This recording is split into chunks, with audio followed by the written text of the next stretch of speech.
Muito bem, a gente vai para as atualizações do 10º dia de conflito. Antes da gente recapitular o que acontece nas últimas horas, é verdadeiramente um momento histórico que não deixa o jornalista que está acompanhando isso piscar. Então eu quero dar as atualizações de último instante que a gente vai recebendo em tempo real com a nossa apuração ligada nos acontecimentos no Oriente Médio, e na sequência a gente fala sobre a interceptação que houve na Turquia mais cedo e o novo líder supremo do Irã. Trump já disse que aos Estados Unidos não interessa. Putin jurou apoio inabalável, então, ao Irã. A gente vai passar por todos esses detalhes. Os detalhes antes disso, dos últimos instantes, são os seguintes. O comandante da Guarda Revolucionária, do Corpo da Guarda Revolucionária Islâmica do Irã e da sua Força Aérea, disse instantes atrás que mísseis com ogivas de menos de 1 tonelada não serão lançados. A mídia estatal iraniana citou o comandante da Força Aérea dizendo, aspas, o Irã irá aumentar o poder e a frequência dos seus lançamentos de mísseis e expandir o seu alcance. Enquanto isso, também foi dito, há meia hora atrás, pelas Forças Armadas de Israel, que houve uma nova onda de ataques alvejando o que foi chamado de infraestrutura militar do Irã, então, em Teherã, Esfahan e na área de Shiraz. Numa declaração foi dito que dezenas de jatos estiveram numa operação com mais de 170 munições contra centros de comando. Ao longo da transmissão, a gente também vai atualizando os números que são divulgados em tempo real. Muito bem, a gente segue então com as atualizações do 10º dia. A gente começa falando a respeito do novo líder supremo do Irã. Depois da morte de Ali Khamenei, então o Ayatollah, nos primeiros dias do confronto, agora 10 dias depois, nas primeiras horas, melhor dizendo, do confronto, agora, então, 10 dias depois do início da guerra em 28 de fevereiro, o Irã tem um novo líder supremo. O filho do anterior, Mojtaba Khamenei, filho do Ayatollah Ali Khamenei, é quem assume o poder. A gente tem até apoiadores comemorando a notícia. A decisão foi tomada pela Assembleia dos Peritos. Esse é um órgão que é formado pelos clérigos que são responsáveis ali no Irã por escolher a autoridade máxima da República Islâmica. Aí fica uma questão no horizonte, entretanto. A gente vai já para as nuances e para a repercussão do assunto. Mas a condição de saúde do sucessor é ainda um ponto de dúvida. Tem relatos na imprensa internacional que Mojtaba poderia estar ferido, então, o sucessor, o filho de Ali Khamenei. Quando ele foi anunciado, claro, a gente busca sempre aqui nessas atualizações ter a integridade de te falar o que é uma apuração independente nossa, o que vem de burburinho na imprensa internacional e o que pode ser publicamente verificável por fontes primárias. Então, enquanto existe sim muita repercussão na imprensa internacional de que ele poderia estar ferido, e é o que dizem algumas fontes anônimas a veículos de imprensa no exterior, isso também não é sem base. Vamos lá então. Ao anunciar a escolha feita pela Assembleia, a televisão estatal iraniana chegou a descrever ele como janbaz, que é um termo persa usado para pessoas que são feridas pelo inimigo em combate. Então fica isso também como uma evidência que estimula a especulação que a gente descrevia agora há pouco. Essa emissora estatal disse que o ferimento teria acontecido na chamada Guerra do Ramadã, que é como a mídia iraniana se refere ao conflito atual, então aparentemente confirmando que ele teria algum tipo de ferimento, mas sem divulgar mais detalhes. Vale a pena a gente lembrar que quando o Ali Khamenei foi eliminado pelos Estados Unidos, melhor dizendo, na guerra entre Estados Unidos, Israel e Irã, mas foi um ataque diretamente israelense que eliminou ele, não é? Alguns veículos chegaram a noticiar que Mojtaba, o filho, também estaria morto, depois isso não se confirmou. Mas segundo a mídia estatal iraniana, além de Ali Khamenei, enquanto o filho ficou vivo, morreram esposa, a filha, genro, nora e um neto. Depois da eliminação do líder que comandou o Irã por quase 4 décadas, desde 89, né? Foi Khomeini primeiro, na primeira década da Revolução, e o Khamenei assumiu de 89 até agora, 37 anos no poder. Então, seguiu-se o processo padrão que é mandado pela Constituição iraniana. Foi criado um conselho provisório de liderança e aí depois foi eleito Mojtaba Khamenei. 56 anos, nunca ocupou um cargo público, mas ainda assim é considerado, já faz décadas, uma figura poderosa e influente dentro do regime. Durante mais de 25 anos, ele também esteve nos bastidores como um intermediário do pai e teve relações estreitas com a Guarda Revolucionária. Agora vem uma questão interessante, que leva a gente da notícia para a análise, mas que também ajuda a gente a entender de forma mais ampla os próximos passos que podem acontecer nesse conflito. Trump já havia descrito antes Mojtaba Khamenei como um, aspas, peso-pena, uma pessoa inadequada. Isso foi dito numa entrevista que Trump deu a Axios na quinta-feira passada, e aqui a gente tem então especificamente as aspas de Trump à revista Axios. Numa entrevista exclusiva dada na quinta-feira, ele falou o seguinte: estão perdendo seu tempo, o filho de Khamenei é um peso leve, lightweight, às vezes traduzido como peso leve, às vezes como peso-pena. Eu tenho que estar envolvido na nomeação, como foi com Delcy Rodrigues na Venezuela. O discurso que circula na imprensa internacional e a análise mais comum, aliás, não à toa, o próprio presidente americano falou isso, é que o que interessaria aos Estados Unidos seria um perfil similar ao de Delcy Rodrigues, alguém que fosse um burocrata afastado da linhagem teocrática ou afastado dos ayatolás, mas que conseguisse ainda ter trânsito, contato e lealdade dentro dos aparatos estatais. A gente está falando de milhões de pessoas quando se pensa nas famílias e nas forças de segurança, mais seus familiares, e pedir por essas deserções ou comandar lealdade ali dentro é uma coisa que exigiria um burocrata que estaria dentro do regime. Por isso a gente também pode entender a situação. Trump já se posicionou falando que achava que era uma péssima escolha, então, a escolha de Mojtaba Kameri como o próximo líder na sucessão. Aí, de forma interessante, a gente pode também falar a respeito de uma outra reação. Vladimir Putin, o líder russo, disse, aspas, a gente deve ter aqui a fala dele na TASS, agência estatal, citando o Kremlin diretamente. De minha parte, gostaria de reafirmar nosso apoio inabalável a Teherã e a solidariedade com nossos amigos iranianos. A Rússia tem sido e será um parceiro confiável da República Islâmica. Negócio que vem com um tom interessantíssimo, afinal a gente pode falar da seguinte situação. Dias atrás, ainda na sexta-feira, o Washington Post e outros veículos americanos noticiavam, citando fontes anônimas, que haveria uma provisão de inteligência, por exemplo, dado de posicionamento, fotografias de satélite, dados de radar e por aí vai, sendo cedida pelos russos para os iranianos. Trump até foi perguntado sobre isso recentemente e ele falava, olha, se eles estão dando, não sei se estão dando ou não, mas se estão dando, não está sendo muito eficiente. Essa havia sido a reação do presidente americano. Agora, vem a seguinte frase. A gente até falava a respeito disso logo antes de estourar essa guerra, quando a gente discutia a situação na qual, ora, seria possível que China e Rússia viessem ao auxílio de Irã em um conflito do tipo, o que essencialmente seria um ato escalatório que até agora não aconteceu. Parece ser também uma contenção que acontece da parte de países da OTAN, porque se houve ataque à base britânica no Chipre e mísseis interceptados sobre a Turquia, e a gente vai chegar em mais atualizações do conflito em breve a respeito disso, a gente poderia esperar algum tipo de reação mais ampla que não aconteceu até o momento, com gente além dos Estados Unidos, além de Israel e além do Irã, e claro, os países do Golfo que estão agindo de forma defensiva aos ataques que têm recebido, buscando algum tipo de restrição. Está aí a notícia, conforme a gente aguarda para ver se Mojtaba Kameri, então o líder, também resistirá. Afinal de contas, nas primeiras horas do conflito foram cerca de 50 líderes da República Islâmica abatidos. A análise comum agora é de que já foi o primeiro, o segundo e até o terceiro escalão. Então a gente aguarda para ver se ele também vai durar e o que vem adiante. Em ele durando, poderia ser até tacitamente um sinal de que seria um líder considerado adequado pelos Estados Unidos, mesmo que Trump diga que não seria.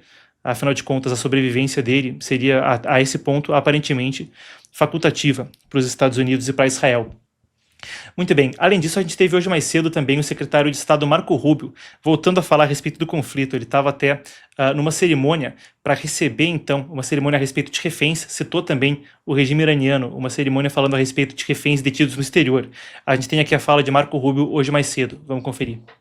The goals of this mission are clear, and it's important to continue to remind the American people of why it is that the greatest military in the history of the world is engaged in this operation. It is to destroy the ability of this regime to launch missiles, both by destroying their missiles and their launchers, destroy the factories that make these missiles, and destroy their navy. There are not a lot of cameras down there covering what they're doing, as opposed to some of the other images that you may see from some of the cities and capitals nearby. But I want everyone to know your military is getting the job done. And every single day, this regime in Iran has less missiles, has less launchers, their factories work less, and their navy is being eviscerated. And the world is going to be a safer and a better place when this mission is accomplished. Estão aí as falas, então, do secretário de Estado Marco Rubio. A gente segue em instantes com mais das atualizações do 10º dia do confronto. A gente tem, bem, também não deixa de ser uma atualização, mas a gente vai te atualizando ao vivo conforme as informações vão chegando em tempo real, em momentos, como eu tenho dito, verdadeiramente históricos e que acontecem de forma frenética. Então, instantes atrás, enquanto a gente atualizava a respeito da escolha do novo líder supremo, a gente tem a seguinte informação. O Ministério da Defesa da Arábia Saudita anuncia que 9 drones foram interceptados e destruídos então, em voo a um campo de petróleo de Shaibah. Isso enquanto países do Golfo continuam sendo atacados nesse 10º dia de guerra. A gente vai chegar em mais detalhes sobre isso, mas só nas últimas horas, só hoje, a gente fala de Kuwait, Catar e Emirados Árabes Unidos também estão relatando ataques, além da Turquia. A gente vai se aprofundar nisso em instantes, como eu falava. Entretanto, claro que a questão do petróleo vem à tona. Muito bem, nessa toada eu quero que a gente siga então com mais uma atualização que veio à tona coisa de 2 horas antes da gente entrar no ar e que também acende um sinal de alerta no horizonte. Como eu tenho falado com vocês, por princípio, por integridade, a gente sempre busca destacar para o público o que é informação publicamente confirmada, o que são apurações independentes e o que tem a ver com fontes anônimas falando a outros veículos de imprensa. Então, enquanto não há confirmação oficial, a gente tem o seguinte, que tem sido manchete na imprensa americana ao longo da tarde. A rede americana ABC News revelou hoje, então, que a inteligência dos Estados Unidos interceptou transmissões criptografadas que podem ter sido enviadas do Irã para ativar o que é chamado de sleeper cells, agentes adormecidos no exterior. Essa é uma análise que eu também ouvi de analistas antes e que você ouviu aqui nesse canal, por exemplo, de Sarg Sangari, um homem que presta consultoria a autoridades americanas, mais de 20 anos de experiência no exército americano e nasceu no Irã, depois vindo como criança para os Estados Unidos em meio à Revolução Islâmica. Ele falava precisamente sobre a situação de sleeper cells, então de agentes terroristas do Irã poderem estar presentes dentro dos Estados Unidos para serem acionados pelo regime. Agora, é precisamente disso que essa matéria da ABC está tratando e vocês veem a manchete aqui ao meu lado. Vamos então aos detalhes dado esse contexto. O que é afirmado é que o tipo de transmissão interceptada lembra os sistemas de rádio que eram usados desde a época da Guerra Fria para enviar ordens secretas a agentes no exterior. Isso é um método conhecido como number stations, ou estações de números. Outra informação que vem da Axios, também noticiando a respeito do assunto, indica que os Estados Unidos estariam discutindo a possibilidade de atacar a pequena ilha de Karg, no Golfo Pérsico. Essa é uma ilha que ainda não foi atingida nem pelos americanos nem por Israel, mas é um ponto crucial para a economia iraniana, por onde passam 90% das exportações de petróleo do país. E claro, a receita do petróleo é essencial para o regime iraniano. A receita gerada financia cerca de 40% do regime, incluindo a folha de pagamento da Guarda Revolucionária Islâmica, que sustenta 31 comandos provinciais. Se esse terminal estratégico fosse atingido, isso, claro, seria devastador para a economia do Irã. Em 79, voltando lá atrás para dar um panorama histórico, o governo do Jimmy Carter, que teve toda a crise de reféns com o Irã na largada da Revolução Islâmica, chegou a elaborar planos de contingência para tomar essa ilha, mas eles acabaram sendo descartados por serem considerados difíceis e arriscados. Mas de 79 para cá o cenário militar é outro. A marinha iraniana teve pelo menos 42 navios, se não naufragados, colocados fora de combate pelos Estados Unidos e por Israel até o momento. A escalada da guerra no Oriente Médio, enquanto isso, vem pressionando os preços de petróleo no mercado global se a gente fala dessa ilha. É até interessante porque é um fenômeno que os analistas têm chamado de The Gulf Squeeze, o apertão do Golfo. Essa palavra squeeze é utilizada para falar de certo tipo de alavancagem ou negociações em inglês. Por exemplo, quando a gente fala sobre o apertão do Golfo, se está essencialmente falando do seguinte fenômeno, um fenômeno no qual, quando existe algum tipo de questão aí, pode-se apertar o preço dos petróleos para fazer pressão com que as coisas voltem à normalidade. Eu até te dei uma análise anteriormente aqui nesse canal, você pode procurar o corte de alguns dias atrás, onde a gente pontuava: a estratégia do Irã é o caos. E a gente estava falando precisamente a respeito de uma situação na qual buscar-se-ia pressionar os países do Golfo e a indústria de petróleo global para tentar pressionar para que eventualmente se achasse algum tipo de negociação. Palavras que não são necessariamente minhas, aí vocês estão vendo o Golfo Pérsico, mas creio que a gente tem também a capa do Wall Street Journal, se a gente tem de hoje de manhã, podemos colocar na tela, Daniel, por favor.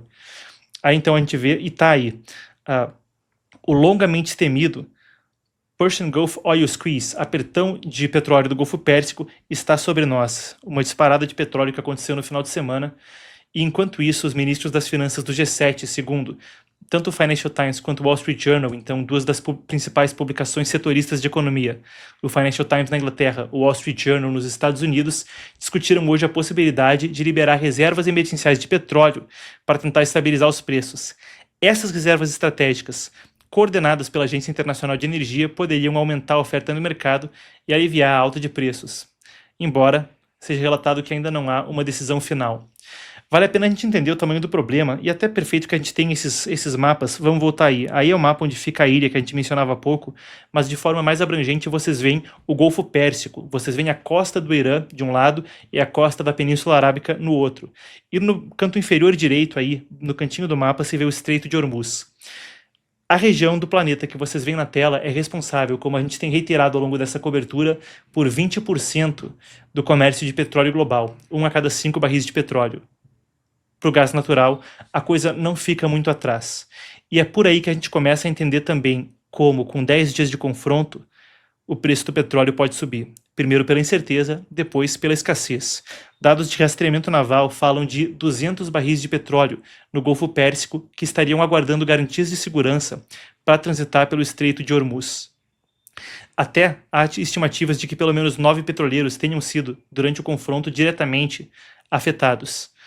Agora tem a discussão quanto ao governo americano providenciar seguro, já que outra companhia não quer providenciar, né? Afinal de contas, se às vezes a gente fala de dificuldade para segurar um carro, uma casa, um terreno, o que quer que seja, imagina a dificuldade para conseguir um seguro, então, para um petroleiro no Golfo Pérsico.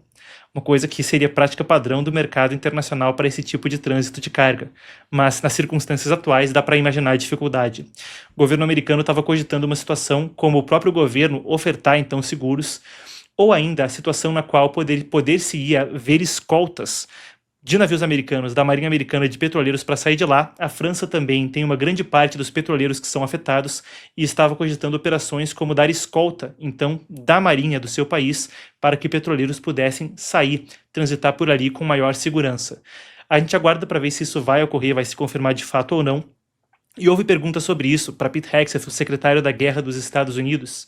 Antes o secretário da Defesa, agora mudaram o nome do ministério, às vezes ainda do agafe de confundir. Mas foi questionado a respeito disso recentemente. Trump também tem sido questionado a respeito do assunto. E a resposta tem sido de que a prioridade no momento primeiro passa por eliminar a marinha iraniana, eliminar as munições antiaéreas do Irã, e uma vez que haja supremacia no mar e no ar, esse tipo de opção se torna mais viável. Enquanto isso, quero garantir que a gente não está tendo nada estourando em tempo real aqui. A nossa apuração, claro, como vocês sabem, trazendo para você as informações enquanto elas se desdobram em meio a uma crise que acontece de forma frenética.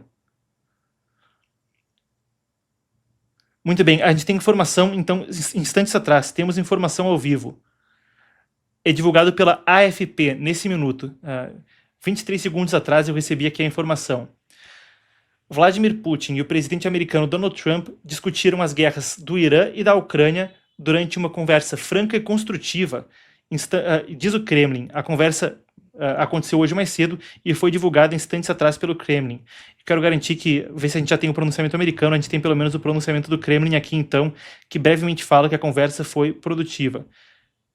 Perfeito. Trump ainda não se pronunciou a respeito da conversa, mas a gente já tem a confirmação pelo Kremlin, conforme divulgado pela AFP, de que hoje houve um telefonema entre Putin e Trump discutindo Ucrânia e Irã. As informações que a gente tem até agora são as seguintes.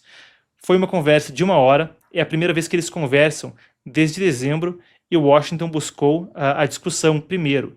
O conselheiro diplomático de Putin, Yuri Ushakov, é citado por agências de notícias russas falando o seguinte: aspas então para Ushakov, conselheiro de Putin, conforme a gente acaba de receber a informação publicada agora, há 1 minuto atrás agora. 5h23 foi publicado, agora 5h24, 9 de março, para quem estiver assistindo no corte.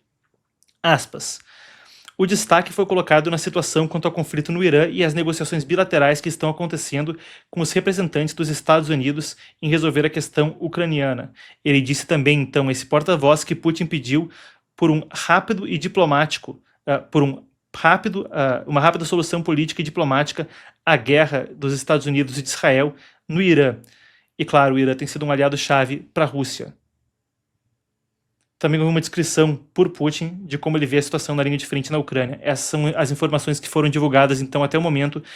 Breaking news, aconteceu agora, divulgado, então, que Trump e Putin conversaram instantes atrás a respeito da guerra na Ucrânia e da guerra no Irã. Quero garantir que a gente também não tenha mais nada estourando e a gente segue falando demais das atualizações.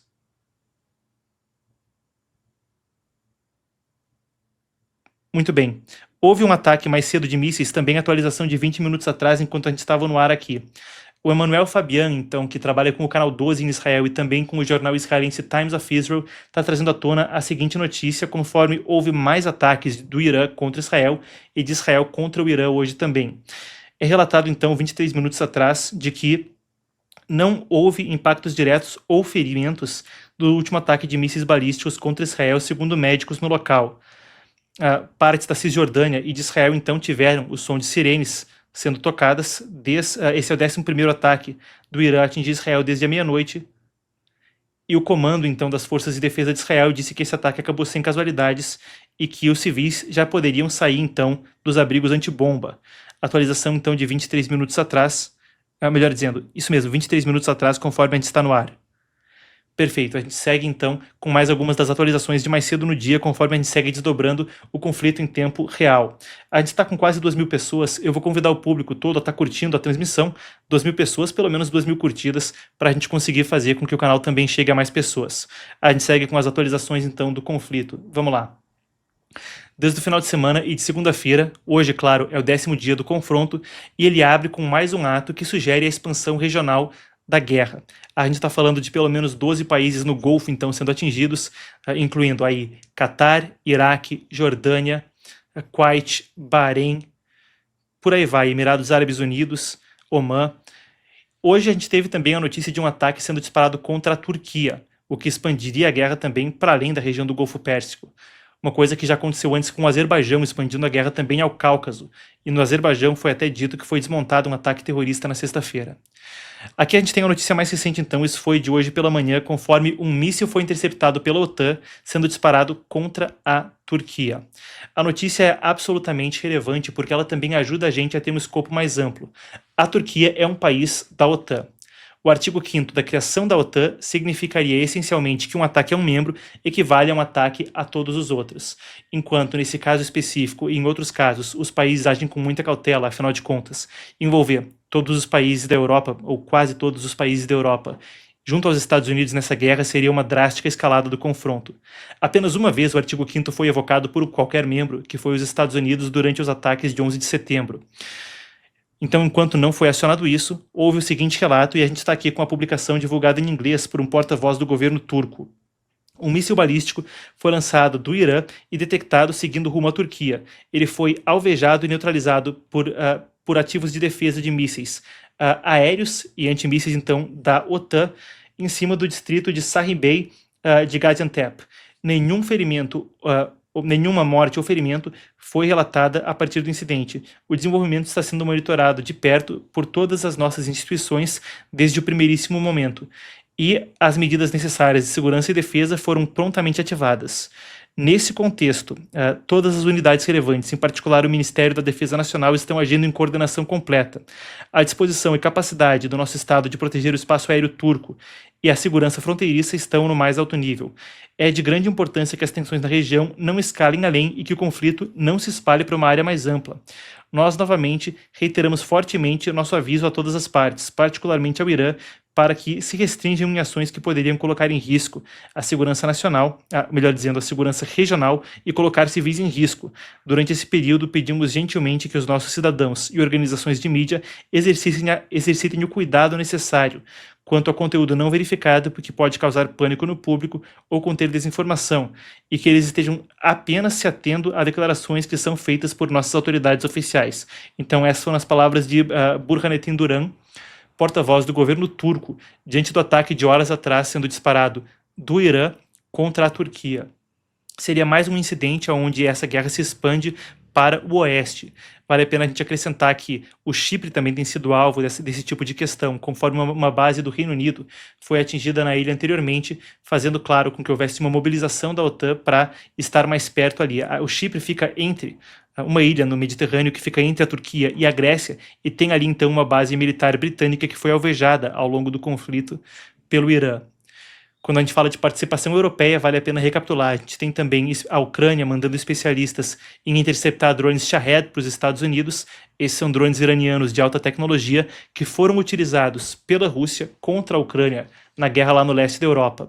A gente também tem o presidente francês Emmanuel Macron falando de operações puramente defensivas a serem executadas nas horas adiante ou nos dias adiante pelas Forças Armadas francesas.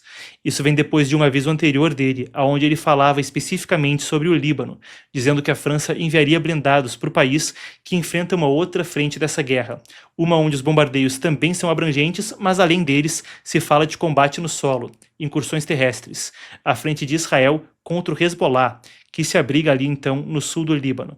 A gente segue com mais das atualizações também dessa frente do confronto. Eu só quero garantir que a gente esteja atualizado. Um instante, então, quero garantir que a gente... Muito bem. Só quero garantir que a gente não... Eu pareço estar recebendo atualizações em tempo real. Um instante, por favor.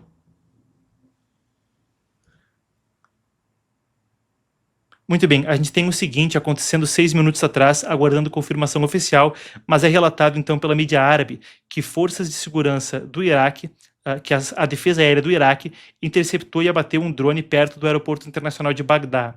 O Iraque, que é também outro dos países sendo alvejado pelo Irã ao longo desse confronto, e um rival histórico. A gente pode voltar lá atrás em 1980, logo depois da Revolução Iraniana, já houve uma grande guerra entre os dois países. E é um país que tem um quê especial de tensão, porque enquanto o Irã é sim um país de maioria muçulmana xiita, que fala persa, no Iraque há sim uma maioria de sunitas, mas é um dos países que tem a maior minoria xiita no Oriente Médio. Basicamente são duas vertentes do Islã, mas o ponto é que milícias pró-Irã também podem ser encontradas no Iraque, e combate entre curdos que opõem o Irã, milícias pró-Irã ali dentro, também são alvo de parte das tensões que a gente desdobra ao longo desse confronto. Muito bem, 6 minutos atrás recebida a informação, a gente aguarda a confirmação oficial, mas é relatado então na mídia em árabe que o Iraque acabou de interceptar um drone que ia rumo ao aeroporto internacional de Bagdá, capital do país. Muito bem, eu sigo com vocês também sobre a frente israelense desse confronto. Vamos lá então, a gente tem as seguintes informações. Segundo as Forças Armadas israelenses, os ataques de Israel já destruíram 10 das 18 principais bases aéreas do Irã. O que você vê aqui ao lado são os vídeos divulgados então pelas Forças de Defesa de Israel, com os detalhes a respeito dos ataques. 10 das 18 principais bases aéreas do Irã então destruídas. 75% dos lançadores de mísseis iranianos, nesse caso, também já teriam sido destruídos. Entre os alvos atingidos estão caças, aviões de transporte, sistemas de radar, pistas de pouso em diferentes regiões do país. As IDF, então, as Forças de Defesa de Israel, também afirmam ter atacado mais de 400 alvos, incluindo lançadores de mísseis balísticos e locais de produção de armas. De forma interessante, vale a pena acrescentar nesse contexto, conforme a gente já noticiava a partir da quinta-feira passada, que Eyal Zamir, então, o porta-voz para as Forças de Defesa de Israel, um dos porta-vozes, falava a respeito da situação na qual uma nova fase da guerra se iniciaria em breve, com basicamente a produção antiaérea, ou melhor dizendo, com as capacidades antiaéreas, as capacidades de disparo do regime iraniano, que têm consistentemente sido alvejadas por Israel e pelos Estados Unidos ao longo dos últimos 10 dias, basicamente inoperantes. Com ou o fim das munições ou o fim das capacidades de lançamento, se veria uma fase do confronto onde os céus estariam abertos para Israel e para os Estados Unidos. De acordo com Pete Hegseth, o secretário da Guerra americano, então eles estariam rumo a esse objetivo na frente do prazo, e aí seriam céus abertos para bombardear as instalações de produção de armas e conquistar os outros objetivos. A gente viu Marco Rubio detalhando há pouco quais eram eles.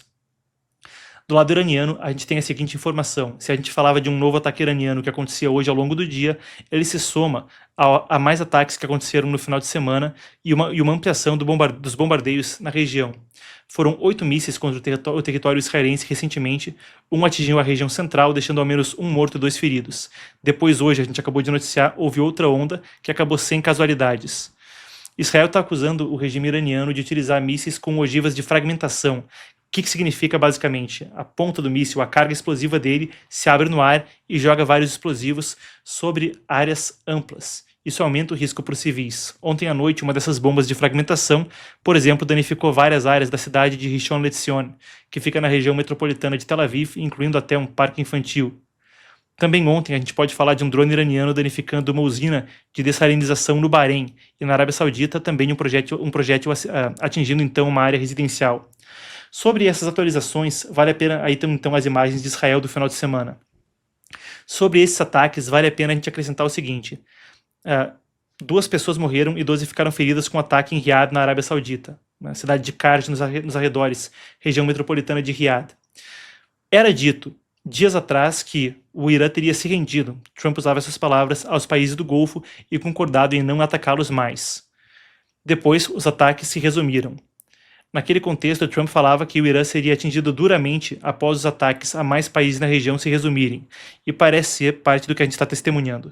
Entretanto, a informação é de que Trump deve fazer um novo pronunciamento. Deve ter 2 falas do presidente americano hoje, uma se iniciando daqui a pouco, numa coletiva na Flórida. Eu quero até garantir que a gente esteja atento.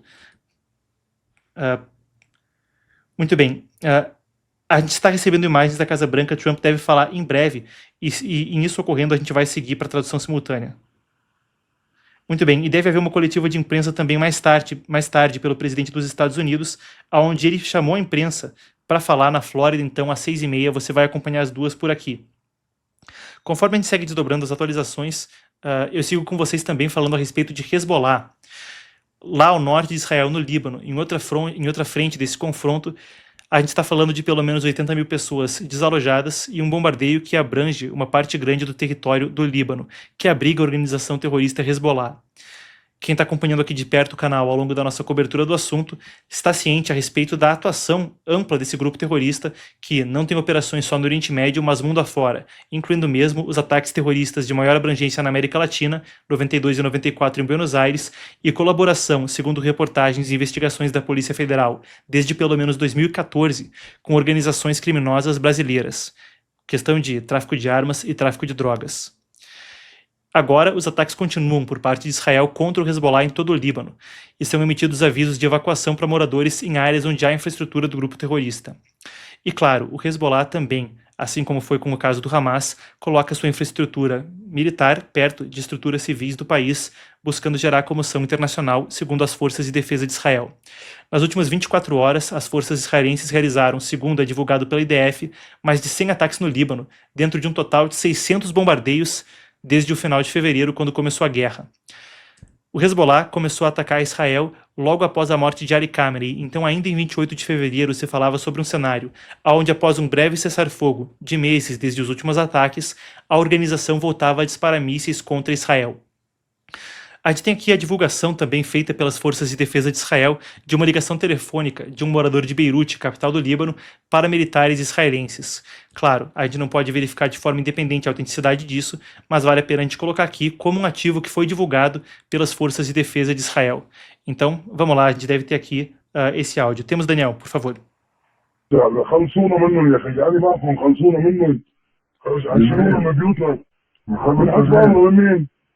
حزب الله كل في ناس منهم انه بيهددوا عليهم وناس في الحاره طبعا شو اكيد طبعا شو فكر الشغله نحن يا خيي نحن يا خيي اسمعوا شو نحن مع الدوله اللبنانيه الحكومه رئيس الحكومه ورئيس الجمهوريه نحن ما حدا ثاني نحن بدنا نرتاح ببيوتنا واولادنا ونعيش بحريه وهي بدنا نخلص. Muito bem, está então o áudio que, dizem as forças de defesa de Israel, receberam do telefonema de um morador, então. Completando aí a nossa apuração a respeito das notícias do Irã, quero garantir que a gente podemos estar recebendo atualizações em tempo real.